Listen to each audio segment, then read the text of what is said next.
মানুষেরা কুকুরের স্বাদ ছেড়ে দিলেও কুকুররা কিন্তু কখনো মানুষের স্বাদ ছেড়ে যায় না। একটা কুকুরের অসাধারণ জার্নির গল্প আজকে আমি এক্সপ্লেন করব the Call of the Wild movie. আশা করি এই মুভিটা তোমাদেরকে খুবই কাঁদাবে। মুভির শুরুতে বাক নামে একটা কুকুরকে দেখানো হয়। এই কুকুরটা একটা বড় জাজের কুকুর। কুকুরটা বাড়ির কাজের লোকের সঙ্গে বাজার করতে বেরোয়। কুকুরটা প্রচণ্ড চঞ্চল, কোনো সময় এক জায়গায় স্থির থাকে না। কিন্তু এদিকে একটা ভয়ানক বদমাশ লোকের নজর ওই কুকুরটার ওপর পড়ে। কুকুরটা বাড়িতে এসে বাড়ির সকল বাচ্চাদেরকে রীতিমতন লাফিয়ে লাফিয়ে ঘুম থেকে তুলে দেয়। ওর আওয়াজে বাড়ির মালিকও ঘুম থেকে উঠে যায়। ও যখন ছুটে রান্নাঘরের দিকে যায় তখন সকলে বুঝতে পারে যে কুকুরটা আসছে, আর ওরা তখন তাড়াতাড়ি সমস্ত খাবারগুলো লুকিয়ে ফেলে। কুকুরটার মালিক ওকে দরজা দিয়ে বাইরে বের করে দিলে ও আবার জানলা দিয়ে ঢুকতে যায়। তখন ওর মালিক ওকে বলে, আজকে একটা বড় দিন, তোমাকে ভালোভাবে বিহেভ করতে হবে। কিন্তু ওর কথা না শুনে একটা র্যাবিটের পেছনে ছুটতে থাকে। এদিকে ওই জাজের বাড়িতে বড় পার্টির আয়োজন করা হয়, সমস্ত খাবার দাবারও রেডি করা হয়। এদিকে ওই কুকুরটার নজর বাগানে রাখা সমস্ত সাজানো গোছানো খাবারের ওপর পড়ে।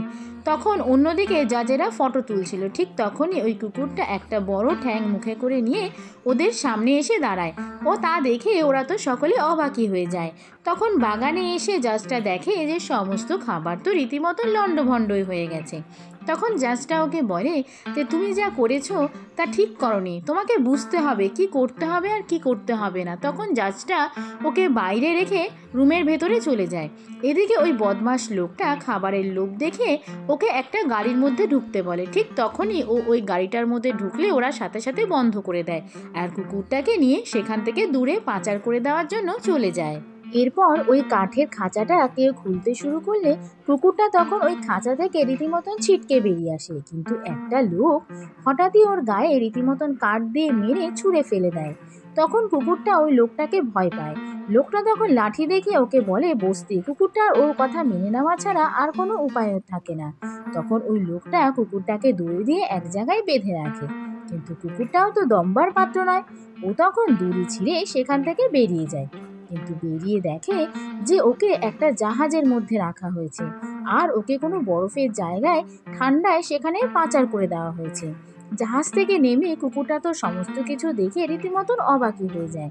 চলতে চলতে কুকুরটার পা যখন বরফের মধ্যে পড়ে ও তো বরফ দেখে রীতিমতন অবাকই হয়ে যায়, কারণ কুকুরটা আগে কখনো ঠান্ডা কোনো জায়গায় আসেনি। আকাশ থেকে বরফ পড়া দেখে ও রীতিমতন হতচকিত হয়ে তার আনন্দ নিতে শুরু করে। অন্যদিকে হেনরি বলে একজন ব্যক্তিকে দেখানো হয়। ও কাউকে চিঠি লিখছিল। ঠিক তখনই সেখান থেকে চলে যাওয়ার সময় একটা লোকের সঙ্গে ধাক্কা খেয়ে একটা জিনিস মাটিতে পড়ে যায়। তখন কুকুরটা সেটা লক্ষ্য করে আর ওই জিনিসটা মুখে করে নিয়ে এসে হেনরির পিছু করতে থাকে। হেনরি পিছন ফিরে দেখে যে ওই কুকুরটা ওর জিনিসটা মুখে করে নিয়ে আসছে। ঠিক তখনই একটা লোক ওকে দড়ি বেঁধে সেখান থেকে নিয়ে গিয়ে এক জায়গায় বন্ধ করে দেয়। তখন ফ্র্যাঙ্কোসিস নামে একটা লোক আসে। সে কুকুরের টানা গাড়ি চালাতো, আর ওই গাড়ি করে বিভিন্ন মাল এক জায়গা থেকে অন্য জায়গায় চলাচল করত। তখন ওই ফ্র্যাঙ্কোসিস ওকে সেখান থেকে কিনে নিয়ে যায়। বাঘ একটু সাইজে বড়সড় হওয়ায় ফ্র্যাঙ্কোসিস ওকে কিনে নিয়ে তার ওয়াইফকে দেখায়। তখন ওর ওয়াইফ বলে, আমি দুটো কুকুরের কথা বলেছিলাম। তখন ফ্র্যাঙ্কোসিস বলে, এই কুকুরটা অনেকটা সাইজে বড়, দুটো কুকুরের কাজ হয়ে যাবে। এদিকে বাঘ অন্য কুকুরদেরকে এই বেল্ট বাঁধা অবস্থায় দেখে তো অবাকই হয়ে যায়। তখন ফ্র্যাঙ্কোসিস বাঘকেও একটা বেল্ট পরিয়ে দেয়, আর ও কোথায় যেতে হবে সেই রাস্তা কুকুরদেরকে বোঝানোর চেষ্টা করে। কিন্তু বাঘের তো সেদিকে নজরই নেই। ও উল্টো দিকে ওই গলার কলারটা খোলার চেষ্টা করে। যখন বাকি কুকুরগুলো ওই স্লেড গাড়ি টানতে শুরু করে, কিন্তু বাঘ ওদের সঙ্গে পাল্লা দিতে পারে না। ও রীতিমতন গড়াগড়ি খেতে থাকে। হঠাৎই চলতে চলতে ও একটা র্যাবিটকে দেখতে পায়, আর ও সেদিকে দৌড়াতে শুরু করে। তখন সমস্ত কুকুরগুলো একে একে ব্যালেন্স হারিয়ে রীতিমতো নিচে গড়িয়ে পড়ে যায়। তখন ফ্র্যাঙ্কোসিস ওকে বলে, বাঘ চলো আমরা একটা টিমের মতন কাজ করি, আমরা সকলে মিলে একই সঙ্গে কাজ করি, তাহলে আমরা ঠিকই করতে পারবো। এদিকে বাঘ যখন দিনের শেষে চলতে চলতে প্রচণ্ড ক্লান্ত হয়ে যায় তখন ও রীতিমতন শুয়েই পড়ে। রাতের বেলায় প্রচণ্ড ঠান্ডায় ওর তো ঘুমই আসে না। ও তখন তাঁবুর ভেতরে ঢুকে পড়ে আর ওর ওয়াইফকে রীতিমতন বাইরে বের করে দেয়। তখন ফ্র্যাঙ্কোসিসের ওয়াইফ দেখে যে বাঘ ওর সঙ্গে শুয়ে রয়েছে। তখন ও চিৎকার করে বলে যে ওকে বাইরে শুতে যেতে। তখন বাঘ তো ভয়ে তাঁবু থেকে বেরিয়ে পড়ে, কিন্তু ও তখন দেখে অন্য কুকুরা বরফের মধ্যে গর্ত খুঁড়ে সেখানে শুচ্ছে, আর ও তাই করে। পরের দিন সকালবেলা ওই কুকুরগুলো আবার ওই স্লেট গাড়ি টানতে শুরু করে। এখানে বলে রাখি এই গল্পটা অনেকই আগের সময়ের, তখনও কম্পিউটার জাতীয় জিনিস আবিষ্কৃত হয়নি। ওরা এই কুকুরের গাড়ি করেই বরফের দেশে বিভিন্ন জায়গায় চিঠি এবং অন্যান্য দরকারি জিনিস চলাচল করত। এখানে বলে রাখি এই কুকুরদের দলে যে কুকুরটা লিডার ছিল সে খুবই রাগী ছিল। সে অন্য কুকুরদের জল খেতে দিত না। এই জিনিসটা বাঘ লক্ষ্য করে। তখন ও নিজের পা দিয়ে বরফের নদীতে রীতিমতন এক ধাপা দিয়ে বরফ ফুটো করে দেয়, আর সাথে সাথে সেখান থেকে জল বেরিয়ে পড়ে, আর সমস্ত কুকুরগুলো সেই জলগুলো খেতে থাকে। এরপর দিন রাত ওরা একইভাবে দৌড়ে যায় আর বিভিন্ন জায়গায় চিঠি চলাচল করতে থাকে। অন্যদিকে ওরা একটা বরফের নদীর ওপর দিয়ে যাওয়ার সময় নদীটা বরফ জমে যায়, কিন্তু কোথায় বরফ পাতলা তা জানার জন্য মেয়েটা সামনের দিকে এগিয়ে যায়, কিন্তু হঠাৎই মেয়েটা ওই বরফ ভেঙে নদীর মধ্যে পড়ে যায়। নদীতে প্রচণ্ড স্রোত থাকায় ওই মেয়েটা রীতিমতন তলিয়ে যেতে শুরু করে। তখন কুকুরটা ছুটে আসে আর ওই নদীতে ঝাঁপ দেয়। তখন কুকুরটা মেয়েটাকে রীতিমতন ওর কাঁধে তুলে নেয়, আর তখন বরফ কোথায় পাতলা আছে তা দেখে কুকুরটা সেই বরফ ভেঙে নদীর ওপরে উঠে আসার চেষ্টা করে, এবং কুকুরটা তাই করতে সমর্থ হয়। তখন ফ্রান্সিসকো ওর ওয়াইফকে সেখান থেকে টেনে তুলে, কিন্তু কুকুরটা আর সেখান থেকে উঠতে পারে না। ও তখন ওই স্রোতযুক্ত নদীতে তুলে যেতে শুরু করে। এদিকে ফ্রান্সিসকো কুকুরটাকে তুলে যেতে দেখে ও বরফ ভেঙে কুকুরটাকে বাঁচানোর চেষ্টা করে। ঠিক তখনই হঠাৎ একটা ওকে কেউ লাঠি এগিয়ে দেয়। ফ্রান্সিসকো ভাবে এই লাঠিটা কে দিল। হঠাৎ ও তাকিয়ে দেখে যে কুকুরটা ওর পাশেই বসে রয়েছে, আর কুকুরটা ওই লাঠিটা দিয়েছে। ও তখন কুকুরটাকে জড়িয়ে ধরে। ফ্রান্সিসকোর ওয়াইফ, যে কিনা কুকুরটাকে খুব একটা পছন্দ করতো না, সে কুকুরটাকে ধন্যবাদ জানায়, আর ওর ঝোলা থেকে একটা মাংসের টুকরো কুকুরটার দিকে ছুঁড়ে দেয়। কুকুরটা সেই মাংসের টুকরোটা খেয়ে নেয়। এদিকে কুকুরটা রাতের বেলা হঠাৎই একটা র্যাবিট দেখতে পায়। ও তখন ওই র্যাবিটটার পেছনে ছুটতে থাকে। ও র্যাবিটটাকে ধরেও ফেলে, কিন্তু তবুও ও র্যাবিটটাকে ছেড়ে দেয়। তখন হঠাৎই ওই কুকুরদের লিডারটা এসে ওই র্যাবিটটাকে রীতিমতন মেরেই ফেলে। কুকুরদের লিডারের এই সমস্ত কর্মকাণ্ড দেখে বাঘ তো রীতিমতন রেগেই যায়। তখন বাঘ ঘেউ ঘেউ করতে শুরু করলে কুকুরদের লিডারটা ওকে চ্যালেঞ্জ করে আর ওপর হামলা করতে শুরু করে, কিন্তু বাঘ কখনোই মারামারি করতে চায় না। কুকুরদের লিডারটা যথেষ্ট শক্তিশালী হওয়ায় ও রীতিমতন ওকে ছুঁড়েই ফেলে দেয়। বাঘ তখন আহত হয়ে এক জায়গায় পড়ে থাকে। বাঘ মনে মনে ভাবে যে আমি শক্তিশালী উলফের বংশধর, আমি এভাবে হেরে যেতে পারি না। ও তখন ধীরে ধীরে ওঠার চেষ্টা করে, আর কুকুরদের লিডারটা তা দেখে আবার ছুটে এসে ওর ওপর হামলা করার চেষ্টা করে, কিন্তু বাঘ তখন উঠে কুকুরদের লিডারটাকে রীতিমতন এক আছাড় মেরে ফেলে দেয়, আর ওই লিডারটা তখন আহত অবস্থায় এক জায়গায় পড়ে থাকে, এবং ও উঠে ধীরে ধীরে কোথায় যেন চলে যায়। পরের দিন সকালবেলা ফ্রান্সিসকো ওই কুকুরদের লিডারটাকে খুঁজে থাকে, কিন্তু ওকে আর কোথাও খুঁজে পাওয়া যায় না। বাঘ তখন কুকুরদের লিডার হিসাবে সামনে এসে দাঁড়ালে ফ্রান্সিসকো ওকে পেছনে যেতে বলে, কিন্তু বাঘ সেখানেই দাঁড়িয়ে থাকে। তখন ফ্রান্সিসকো ওকে টানতে টানতে পেছনে নিয়ে যায়, আর অন্য একটা কুকুরের গলায় লিডারের কলারটা পরিয়ে দেওয়ার চেষ্টা করে, কিন্তু সেই কুকুরটা রীতিমতন সেখান থেকে চলেই যায়। আর কোনো উপায় না দেখে ফ্রান্সিসকো তখন আবার বাঘকে সামনে ডেকে নিয়ে আসে।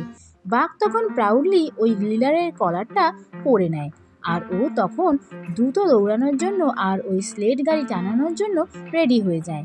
তখন ফ্রান্সিসকো ওই স্লেট গাড়িতে উঠে বসলে বাঘ তখন দ্রুত ছুটতে থাকে, এবং দ্রুততার সঙ্গে ছুটতে শুরু করলে ফ্রান্সিসকো তো চিৎকার করে আনন্দ করতে থাকে, কিন্তু ওর ওই চিৎকারের আওয়াজে বরফ পাহাড় থেকে খসে পড়তে শুরু করে। বাঘ তা দেখে আরও দ্রুততার সঙ্গে ছুটতে শুরু করে। তখন ও মনে মনে ভাবে যে ও গ্রেট উলফের বংশধর, ও এভাবে হেরে যেতে পারে না, বরফে চাপা পড়তে পারে না। তখন ও আরও দ্রুত ছুটে একটা গুহার মধ্যে ঢুকে পড়ে, এবং সেই গুহার মধ্যে দিয়ে ও ক্রমাগত ছুটতে থাকে, এবং ছুটতে ছুটতে ও বরফ ওদের গায়ে পড়ার আগেই অন্য আরেক জায়গা থেকে বেরিয়ে পড়ে, এবং এভাবে দ্রুততার সঙ্গে বুদ্ধিমত্তার সাথে বাঘরা সেই বরফ চাপা পড়ার হাত থেকে বেঁচে যায়, এবং ওরা খুব দ্রুত সমস্ত চিঠিগুলো এক জায়গা থেকে অন্য জায়গায় সরবরাহ করতে সক্ষম হয়। সময়ের আগেই সমস্ত চিঠিপত্র এক জায়গা থেকে অন্য জায়গায় পৌঁছে দেওয়ার জন্য ফ্রান্সিসকো ওকে ধন্যবাদ জানায়। তখন বাঘ দেখে সেই সমস্ত চিঠিপত্র পেয়ে সকলে রীতিমতন খুশি, তা দেখে বাঘও রীতিমতন অবাক হয়ে যায়। অন্যদিকে জনকে দেখানো হয় ও খুবই দুঃখিত ছিল আর কাউকে একটা চিঠি লিখছিল। পরের দিন সকালবেলা জন ওই চিঠিটা হাতে করে নিয়ে ছুটতে শুরু করে। অন্যদিকে ফ্রান্সিসকোদেরও সেখান থেকে যাওয়ার সময় হয়ে যায়। তখন হঠাৎই বাঘ ছুটতে ছুটতে জনকে দেখে দাঁড়িয়ে পড়ে, আর এই দাঁড়িয়ে পড়ার ফলে ফ্রান্সিসকো তো রীতিমতন উল্টেই পড়ে যায়। বাঘ তখন জনের হাত থেকে সেই চিঠিটা নিয়ে ওই চিঠিটা ফ্রান্সিসকোর ওয়াইফের হাতে দেয়। এই কাজের জন্য জন তো খুবই খুশি হয়ে যায় আর বাঘকে তো ধন্যবাদ জানায়। তারপর বাঘরা সেখান থেকে চলে যায়। এভাবে বেশ কিছুদিন ওরা চিঠিপত্র আর অন্যান্য জিনিসপত্র এক জায়গা থেকে অন্য জায়গায় সরবরাহ করে।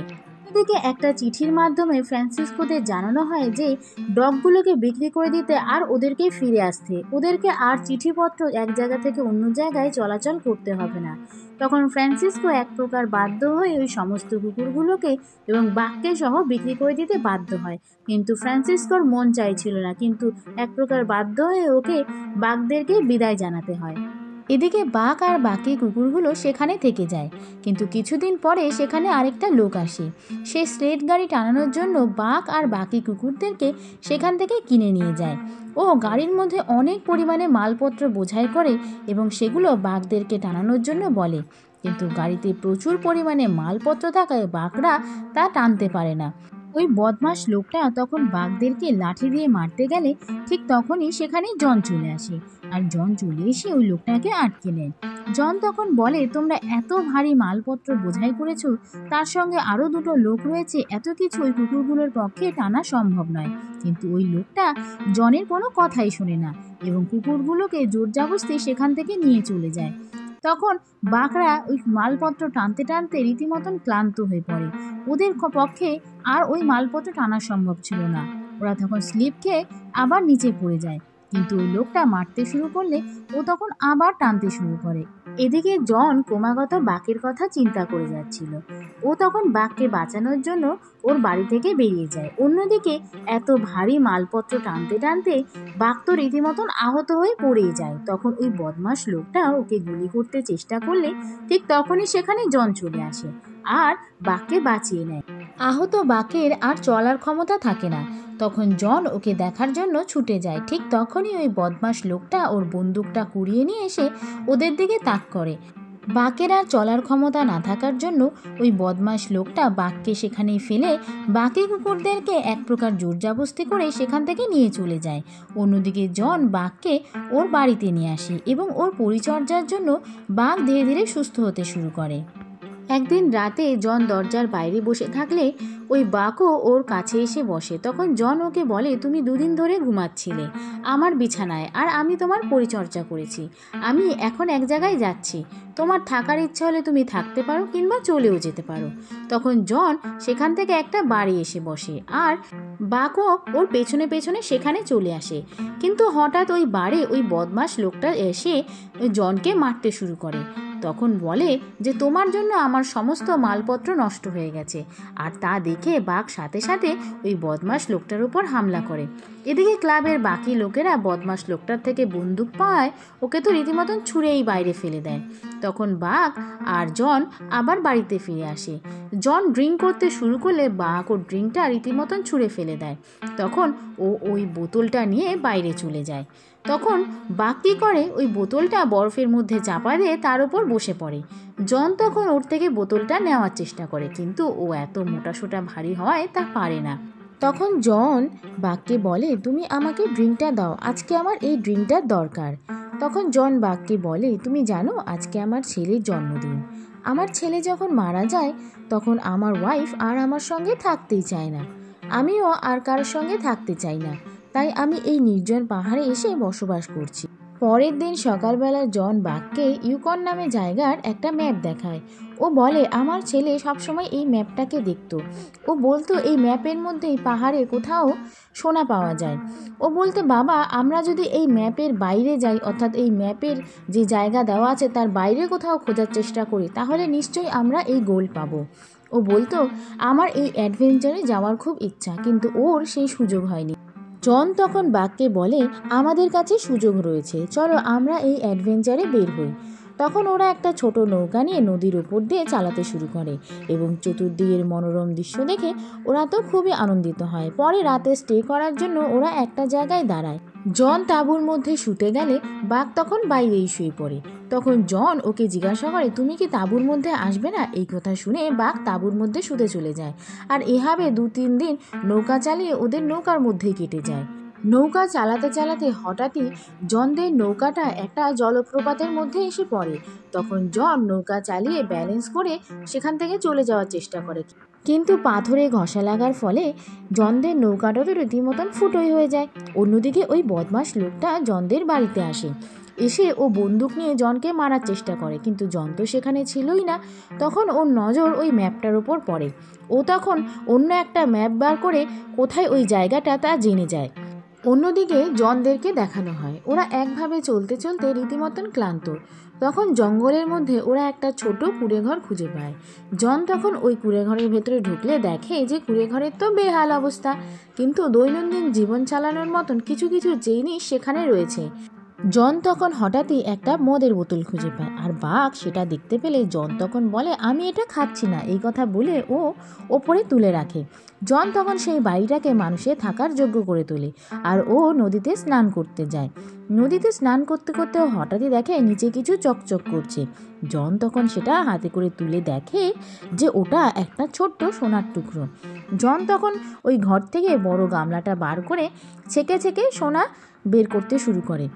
বাঘ তখন কালো রঙের একটা পাথর তুললে জন তখন ওকে বলে, সোনার টুকরোটা এরকম চকচক করবে। বাঘ তখন বড় একটা সোনার টুকরো তোলে, কিন্তু জন না দেখায় বাঘ সেটা ফেলে দিয়ে আবার ছোট্ট একটা সোনার টুকরো তুলে জনের কাছে দিয়ে আসে। কিন্তু হঠাৎই বাঘ কিছু ওয়াইল্ড উলফের ডাক শুনতে পায়। তখন বাঘ ভাবে এটা কিসের ডাক, কারণ এই ডাকটা কিছুটা কুকুরের মতনই। তখন বাঘ সেদিকে ছুটলে হঠাৎই ওর সামনে একটা ভাল্লুক চলে আসে। ভাল্লুককে দেখে বাঘ তো রীতিমতন ভয় পেয়ে যায়। তখন ও ভাল্লুক থেকে বাঁচার জন্য অন্যদিকে ছুটতে শুরু করে। ছুটতে ছুটতে ও আবার ওই সাদা রঙের উল্ফটাকে দেখতে পায়, যে কিনা কিছুটা কুকুরের মতনই ছিল। এখানে বলে রাখি, বাঘও কিন্তু উল্ফেরই বংশধর। তখন বাঘ দেখে ওই সাদা উল্ফটার পায়ের ছাপ আর ওর পায়ের ছাপ কিছুটা একই রকম দেখতে। তখন রাতের বেলা শুয়ে শুয়ে বাঘ ওই সাদা উল্ফটার কথা চিন্তা করতে থাকে। পরের দিন সকালবেলা বাঘ উপর থেকে দেখে যে সমস্ত উল্ফগুলো শিকারে বেরিয়েছে। নদী পার হওয়ার সময় একটা উল্ফ জলের স্রোতে ভেসে যাচ্ছে। তখন বাকি উল্ফগুলো ওকে বাঁচানোর জন্য ছুটে যাচ্ছে এবং ওই উল্ফটা একটা গাছের গুঁড়িতে আটকে যায়। তখন বাঘ নিজের সমস্ত শক্তি দিয়ে ওই গাছের গুঁড়িটাকে ওপরে তুলে নিয়ে আসে আর ওই উল্ফটাকে বাঁচিয়ে নেয়। এই কাজের জন্য বাঘের সঙ্গে বাকি উল্ফদের ধীরে ধীরে বন্ধুত্ব গড়ে ওঠে। তখন ও বাকি উল্ফদের থেকে কি করে শিকার করতে হয় তা শেখে। একটা বড় পাখি ধরে এনে ও সেই পাখিটা জনকে দেয় এবং রাতের বেলা ওরা সেই পাখির মাংসটা দুজনে খায়। এভাবে বাঘ নিত্য নতুন শিকার ধরে সেই শিকারগুলো জনকে এনে দেয়। এভাবে ওদের জীবন বেশ ভালো করেই কাটছিল। কিন্তু একদিন রাতের বেলা জন খাবার নিয়ে বসেছিল। বাঘ তখনও ওর কাছে ফেরেনি। ও ভাবে বাঘ বোধহয় আর ফিরবেই না।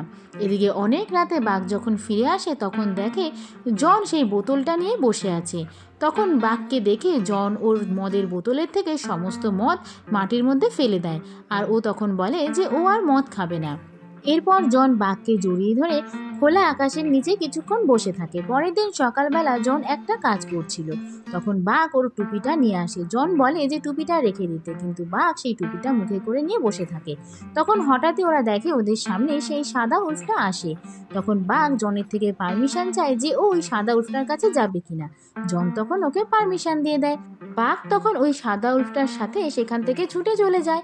তখন জন ওদের পিছু নিতে শুরু করে। জন দেখে যে বাঘ একটা উল্ফের দলের একজন হয়ে উঠেছে।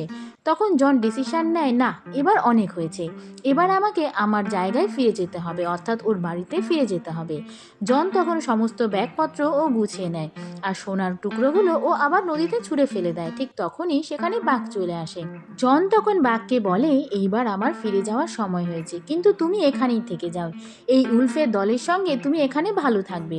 তখন জন বলে, তুমি খুবই ভালো ডগ, তুমি আমার সঙ্গে অনেক দূর জার্নিতে এসেছো, কিন্তু আমাকে ফিরে যেতে হবে, তুমি এই উল্ফের দলের একজন হয়ে এখানেই থেকে যাও। তখন ওর কথা শুনে বাঘ সেখান থেকে ধীরে ধীরে চলে যায় এবং ও ওই সাদা উল্ফটার সঙ্গে গিয়ে ওই দলেরই একজন হয়ে ওঠার চেষ্টা করে। অন্যদিকে জন রাতের বেলা ওর ডায়েরিতে কিছু লিখছিল। জন তখন বাইরে কিছু আওয়াজ শুনতে পায়। ও তখন জানলা দিয়ে দেখার চেষ্টা করলে হঠাৎই একটা বন্দুকের গুলি ওর দিকে ছুটে আসে আর টেবিল ল্যাম্পটা পড়ে ঘরের মধ্যে আগুন ধরে যায়। এদিকে এই আওয়াজটা বাকও শুনতে পায়।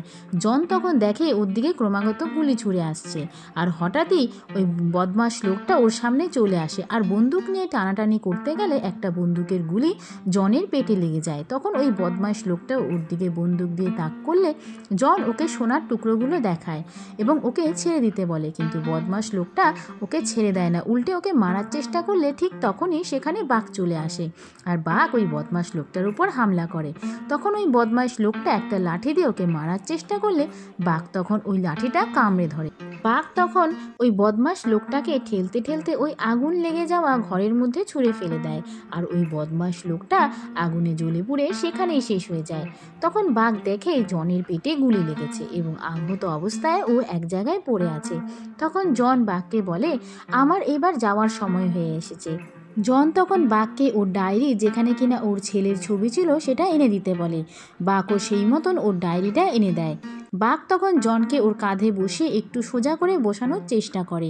জন তখন বলে, তুমি খুবই ভালো ডগ, আমাদের একটা গ্রেট অ্যাডভেঞ্চার হয়ে গেল, তুমি আমার কথা চিন্তা করো না। এই কথা বলে বাঘকে গুড বাই জানিয়ে জন সেখানেই মারা যায়। পরের দিন সকালবেলা বাঘ ওই আগুন লেগে পুড়ে যাওয়া ঘরটার দিকে তাকিয়েছিল। ঠিক তখনই সেখানে হোয়াইট কালারের উল্ফটা চলে আসে। ও তখন ওই উল্ফটার সাথে সেখান থেকে চলে যায় আর এভাবে বেশ কিছুদিন সময় কেটে যায়। বাঘ তখন ধীরে ধীরে ওই দলের, অর্থাৎ ওই উল্ফের দলের লিডার হয়ে ওঠে এবং সাদা উল্ফটার সাথে আর ওর অতগুলো বাচ্চাও হয়। বাঘ তখন ওদের সঙ্গে শিকারে বের হয় এবং নদী যখন পার হচ্ছিল ওরা, তখনই হঠাৎই ওদের সামনে ওই বিশাল বড় ভাল্লুকটা চলে আসে। কিন্তু বাঘ এইবার আর ওই ভাল্লুকটাকে দেখে ভয়ই পায় না, উল্টে ভাল্লুকটাই ওদের ভয়ে সেখান থেকে চলে যায়। আর মুভিটা এখানেই শেষ হয়ে যায়। আশা করি তোমাদের এই মুভিটা খুবই ভালো লাগবে। আমার চ্যানেলটাকে সাবস্ক্রাইব করো আর ভিডিওটাকে লাইক করো, কমেন্ট করো। ধন্যবাদ।